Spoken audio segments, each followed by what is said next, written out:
up, idols? It's S3xually. Welcome back to my channel. Thank you so much for clicking on this video. So I'm not gonna be using my mic for this video because y'all hear how I sound, right? I'm kind of in and out of this nasally thing, and I don't want y'all to hear that up close and in HD via my mic. So I'm just gonna use the audio for my camera. I hope you don't mind. It'll probably be like this for the next couple of uploads. Right, so for this story, it's actually one I wasn't planning to put on YouTube for another few weeks. This is a story that I put on Patreon about a week ago because it's something that has to be heavily censored and altered to be platform friendly for YouTube. But not only that, she wasn't sure if she wanted this story to be out there in a more public format because she wanted to see how a more private group responded and reacted to the video, to the story, the comments they left, the things they said, stuff like that. And because the reception was so great on Patreon, she said, Isis, can you put this video up like as soon as you can? So if you want to see this story time uncensored, then you can join my Patreon. It would be great if you did. Not only that, but if you want more content like this, more crazy story times, more hookup steamy stuff that I can't put on YouTube because it's not safe for work, then I really think you would enjoy my Patreon. So many people have joined so far and I'm so grateful. Join the club, guys. It's lit over there. Here's a little clip from the latest video of my Patreon. He looked at his phone to find the taxi that he called for us. We got in it and I didn't even ask where we were going. Girl, what the fuck was wrong with me? Even writing this down, I'm like, that bitch sounds so stupid. What a dumb hoe. But plot twist, that dumb hoe was me. And we get out in front of a love motel. I looked at him and laughed, but he gave me the smoldery look, held my chin, and kissed me again. I don't know how or why it worked, but it was so odd at that point. Before I knew it, we were in the motel room. Still no words spoken. There were these cool lights inside, and I wanted to play with them. I wanted to turn them red, but he wanted to make them pink. Yeah, I just uploaded that today. The link is in the description if you guys want to join. Thank you so much for everyone who already has. Thank you so much in general for all the support you guys have given me. This is amazing. And again, I'm gonna keep apologizing because I hear how awful I sound. I was sick for the past like 3 days or so, and it's been a week since I uploaded, and I feel like once I get to like 3-4 days of not uploading on YouTube, I start to feel weird about it and I feel guilty. So even though I sound like shit, here we are. This story, I have to, like I said, be careful because the girl is still currently working there, for one. 2, this is on YouTube. It doesn't take a lot to get demonetized and suppressed by the algorithm. And 3, it's a pretty sensitive subject, so essay will be discussed. So for this story, we're gonna call her Belle. She doesn't want to risk losing her job, and as the story progresses, you'll understand why she has that fear. Like I said, after the comment she saw on Patreon, she felt more emboldened to share this story. So if you guys have advice for her, if you have tips or words of encouragement, please leave them in the comments because she does read them. And the ones from the Patreon video made her feel so much better about the situation. Belle is an English teacher in Korea. After several attempts, she was finally accepted into the EPIC program. At first, they told her they had too many applicants, they didn't need any more teachers for this current term. When she tried again, they told her she needed a TEFL, even though originally they told her a TEFL wasn't mandatory, now they told her it was. And then she was told that her tattoo may be a problem and she couldn't apply because she needs to cover that up. It's gonna be hard to get a position with a visible tattoo, which is crazy. I got several. Well, this was after, but I mean, ribs and back you don't see, but the arms, yeah, my students saw them and they were like, oh, teacher, cool. Have y'all seen Bria? She is tatted. After that, after they told her the tattoo might be a problem, then they told her her documents were outdated. So you guys can see it's been trial and error. Persistent. She's been trying persistently to get a job in South Korea as an English teacher via the EPIC program. And she started to think it was never going to happen, or maybe it wasn't meant to be, but one time she finally got accepted. Everything was in order and she was on her way to Korea. Imagine her joy and her excitement when she finally landed in Korea, and I can relate to that because I remember I had a long ass layover in China, and as we were approaching Busan, because we had to fly into Busan, I could see all the rocky islands around Korea, and I was like, oh my god, land. Oh my god, I'm really here. I'm about to land in South Korea. This is crazy. Belle was ecstatic. She didn't expect to have so much support. Picked her up at the airport, the friendly staff during orientation. Orientation is meant to help you meet new people, help give you the tools to adjust to life as a teacher in South Korea. It's also meant to teach you a bit about the culture. It's like a crash course on every important thing you need to know. And they told her about how important hesiks are. For those who don't know, hesiks are basically like hanging out with your coworkers after work. Usually it's like you go out to dinner together, you might hit up a bar or something. Sometimes they even play sports. Like at one of my schools, they like to play volleyball a lot. But she paid attention to this in orientation because she was told it is very important to build strong relationships with your coworkers because Korean people work a lot, right? You spend a lot of time at work, around work, with coworkers, It's good to be good with them. She took that to heart and she was like, okay, make a good impression on hesik. Make sure my coworkers know I'm here, I'm present, I'm making an effort, I want to be their friend.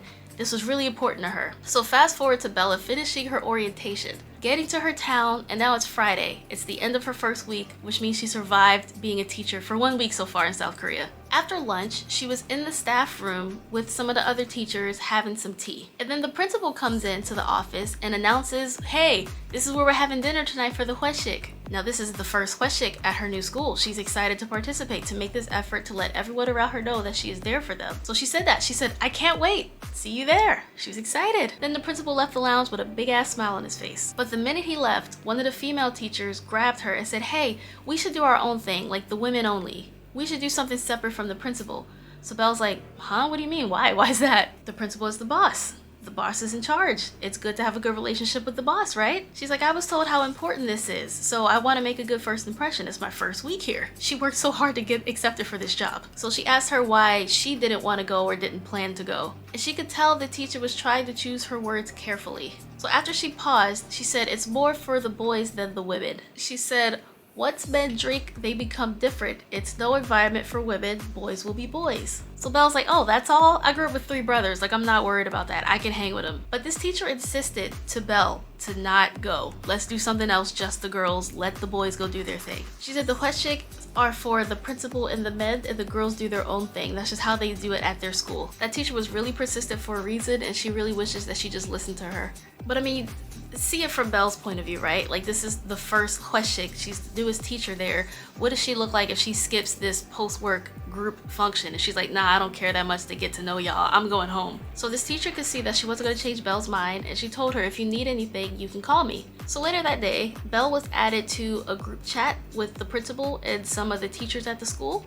But one thing that was interesting is she noticed she was the only girl in the chat. And she's like, wow, the women here really do their own separate thing. So her first plan was to go home and change from teacher work clothes into a comfortable t-shirt with some jeans. And after she changed, she headed to the restaurant because the principal dropped the address in the group chat. So she got there and there was only male teachers. Only some of the male staff had showed up. She was the only girl there. She asked the principal where everyone else was, and he's like, oh, this is it. You know, it's Friday night. People have other plans. And she's like, yeah, true, that makes sense. So they're at one of those restaurants where you have to take your shoes off at the door and you sit like cross-legged under the table and you sit on the floor. She was excited about this because she's like, oh, I've seen this like on TV in the dramas. I've never eaten at one of these places before. She takes off her shoes, and as she's headed to the table, one of the teachers awkwardly tried to sit in between Belle and the principal, but the principal told him to sit somewhere else. Of course, she didn't think too much about it at that time, but looking back now, it was clear that one of them was trying to protect her from the other. So the meal was fine, nothing crazy happened, everything was totally normal.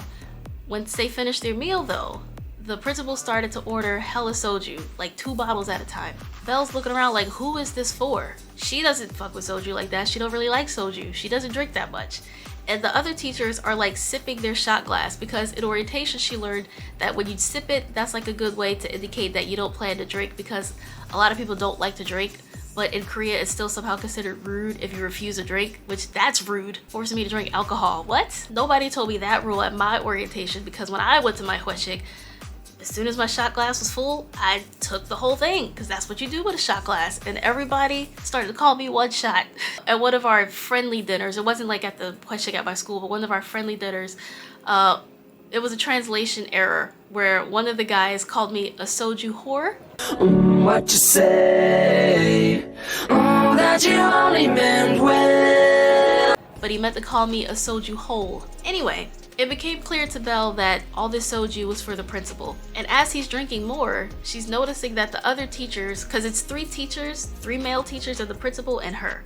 And these other teachers seem nervous. Like, the more he chucks back, the more the soju he drinks, the more nervous they look. Also, the more the principal drank, the closer he sat to Belle. First, he was making a lot of jokes, welcoming her to the school as the newest teacher, laughing in her direction. But then he started to put his arm around her, so she was uncomfortable and she excused herself to go to the bathroom, and she figured surely when I come back he won't put his arm like back around me, because that would be weird, right? But that's exactly what he did. But not only that, he started to put his hand on her thigh. He would grab her thigh and he would slap her thigh while he was laughing. So she would laugh along but remove his hand from her thigh. But then he would say, sorry, it's not serious, relax, and put his hand right back on her thigh. Then the good teacher, the one who tried to separate Belle from the principal, finally said something. He tried to switch seats with Belle at that point, but the principal would not allow it. He said, no, I'm good, you sit down. And because he said that out loud, finally someone had addressed the awkward elephant in the room, and the mood had shifted from this whole dinner because now everyone is aware of how awkward the situation is. Suddenly, the only one laughing was the principal because he's getting drunk. So after they finished dinner and the principal finished his bottles, Belle's thinking, okay, this was weird, but I'm free now because I survived the hesik. She thought she was freed of this nightmare, but then the principal announced that next we do karaoke. He says it's always dinner and karaoke, that's the rule. So when she said she was tired because she's still so new and she's adjusting to life in Korea, he insisted. He said it's important for her job that she's comfortable with the staff. And she took that as a threat to her job because why is he bringing up her employment status? Because she doesn't want to sing karaoke. So she figured it's just karaoke. How bad can it be? After everything she did to get to Korea, she's not about to risk it over this drunken idiot. I'm never coming to a hesik again though, that's for damn sure. But as soon as she saw how much time the principal paid for, then she started to worry and get scared and anxious. He paid for 2.5 hours of singing time and he ordered more soju and beer. The principal could not wait to hop on the mic, and at first she thought this was a good thing because she's like, if he's singing at the screen, he's not looking at me, he's not paying attention to me. So the good teacher, aka the one who tried to sit next to the principal, the one who tried to switch seats with Belle so he could sit next to the principal, he is now trying to keep himself in between Belle and the principal again. He's trying to keep them separated as much as he can without outright just calling him out on his weird behavior. Why can't y'all just address, like, just call him out directly? Why y'all gotta be subtle? But at least he did try to protect her from the principal's drunken advances. I just feel like what really bothers me is no one clearly told Belle what was up. Like, none of the women go to these hesiks for a reason. This isn't secret behavior. Everybody is fully aware of what the principal does. The good teacher tried to separate them before they even sat down, so he knows what's up. Why is this man still the principal? How is this man still the principal? Working around kids. And if y'all can believe it, it somehow gets way worse. Next, it was time for the good teacher to sing, even though he clearly did not want to. But the principal told him to sing, the principal made him, so he went up to sing. He gets up to pick up the pad and gets the book to pick a song, and as soon as his eyes is off Belle, things got worse for her. The principal's not singing karaoke. He doesn't have the mic right now, I just want y'all to know that.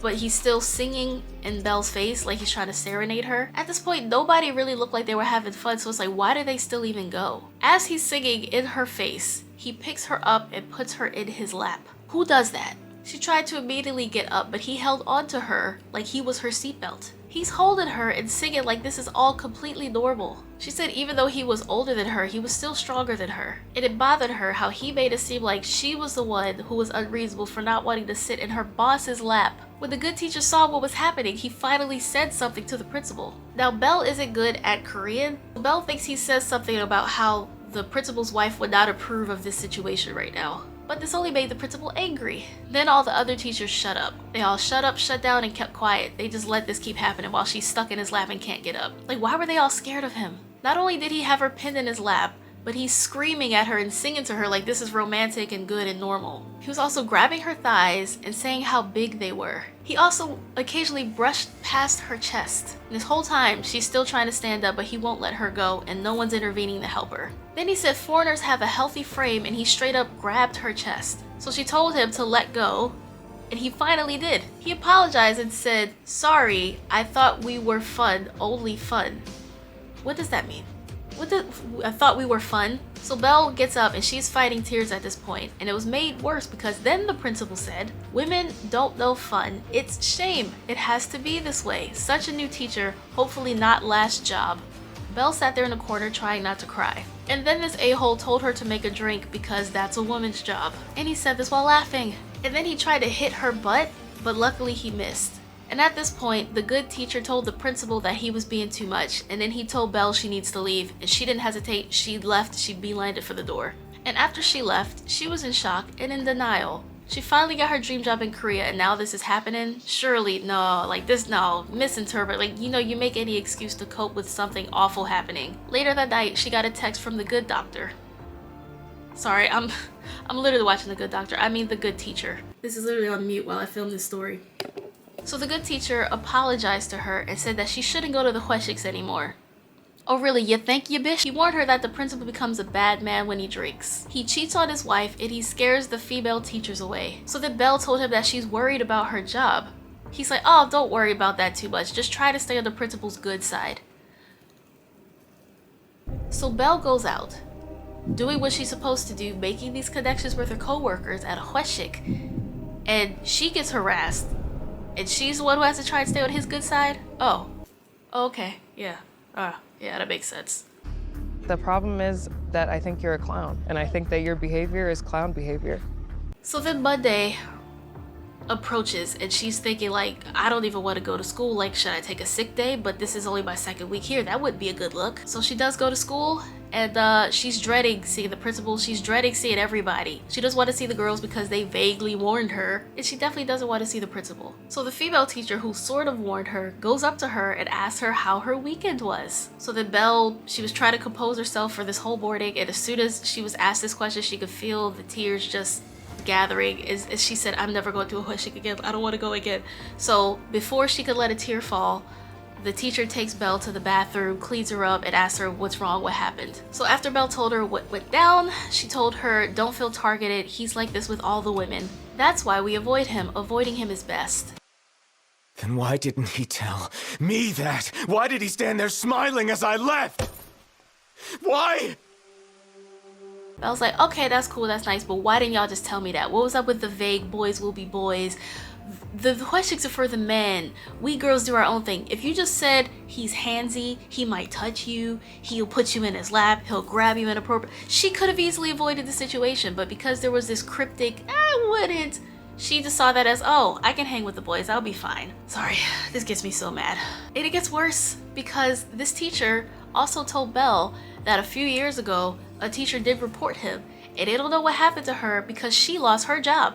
Principal's still the principal though, so she just keeps telling Belle to avoid the principal and everything will be fine. So when they leave the bathroom, the first person they see, of course they run into the goddamn principal. And it's obvious she was crying because her eyes are red. And then the principal says, good morning, like nothing happened and like it's no big deal. And then he asked Belle if she could come to his office quickly. But the teacher who was there cleaning her up said, oh, class is about to start, we don't have time, she needs to come with me. Then the principal says, it'll be quick, she's fine, she's coming with me. With that, the other teacher kind of just stepped back and let her go. I don't know the kind of hold the principal had on all these teachers, but they seem to legitimately fear him. I guess they just want to secure their job, they don't want to threaten or risk their job. So Belle was there reluctantly following him to his office. When they got to the office, he hugged her. He said he's sorry, he doesn't remember what happened on Friday night, but he has a bad feeling. At the same time though, he told Belle that any drunk man would do the same thing around a young attractive girl. Go in your room. Go. How can you say, I don't know what happened, but then say, whatever happened though, any guy would have did that, right? You know what you did. She was speechless. And then, while she's in his office, he compliments her smile and her body. He said, next time, don't worry, I won't drink so much. Belle was flabbergasted. She's like, next time, you think I'm not going to that no more. He then thought it was appropriate to joke with her and to tell her to sit in his lap. Ha ha ha, I just joke, nung dam, ha ha ha, funny, right? I think that your behavior is clown behavior. She literally stood there stunned in silence with nothing to say. Eventually, she said she had to go because class was about to start. And after that, nothing else happened aside from weird smiley faces he would send her, like text messages, asking her for handshakes, and also telling her that he's so disappointed she doesn't come to the hesiks anymore. Oh, brother, this guy stinks! So this is why Belle was excited about the feedback she got from Patreon, because there were people giving her good advice, giving her lots of words of encouragement, and this made her want to bring this on a more public viewing, more of a public platform, because she said she's only been in Korea for a while now, a little bit, and she can see that these type of issues are very often swept under the rug, much like it was in the US pre-Me Too, circa 2018. A lot of times women are told to relax and they're too uptight and it's no big deal. And she doesn't want to lose her job because she worked so hard to get this teaching job in Korea. She tried so hard. So she's asking for advice, and I honestly think that this is one of the few incidents where her being a foreigner is actually to her benefit. A lot of people on Patreon were saying report it to Epic, surely they can do something or give you a new school. There was even this girl who like had my favorite comment basically about castrating him, things like that. But Belle I hope he faces some sort of consequences for what he did to you. I hope somebody can finally check him so he can stop doing this to all the women around him, because he keeps getting away with it. Keep me up to date, because I hope to see an article about this dude getting canceled and fired or imprisoned as soon as possible. So I was finally able to put this on YouTube. Thank you for giving me the permission to do this. And thank you guys so much for watching. Again, advice, encouragement, leave it below in the comments. Thank you so much for watching. If you did, remember to like, comment, share, and subscribe. And I will see you guys next time. Annyeong!